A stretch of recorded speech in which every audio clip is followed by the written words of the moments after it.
বান্দরবানের রুমা ও থানচি উপজেলার ব্যাংক ডাকাতি ও পুলিশ ও আনসার সদস্যের অস্ত্র লুটের ঘটনায় করা ৮টি মামলার প্রেক্ষিতে যৌথ বাহিনীর অভিযানে রুমা উপজেলার বেথেলপাড়া হতে ৪৯ জনকে গ্রেপ্তার করে বান্দরবান সদর থানায় নিয়ে আসা হয়েছে।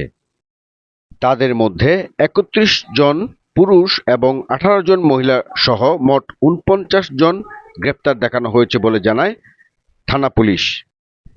এর আগে অভিযানের বিষয়ে সত্যতা নিশ্চিত করে রুমা সেনা জোনের অধিনায়ক লেফটেন্যান্ট কর্নেল কে.এম. আরাফাত আমিন জানান, বান্দরবানের রুমার বেথেলপাড়ায় সেনা অভিযানে ৭টি দেশীয় বন্দুক, ২০টি কার্তুজ, কেএনএফ-এর ইউনিফর্ম উদ্ধার করা হয়েছে। এছাড়া কেএনএফ-এর সক্রিয় ২ জন সদস্যকে আটক করা হয়েছে।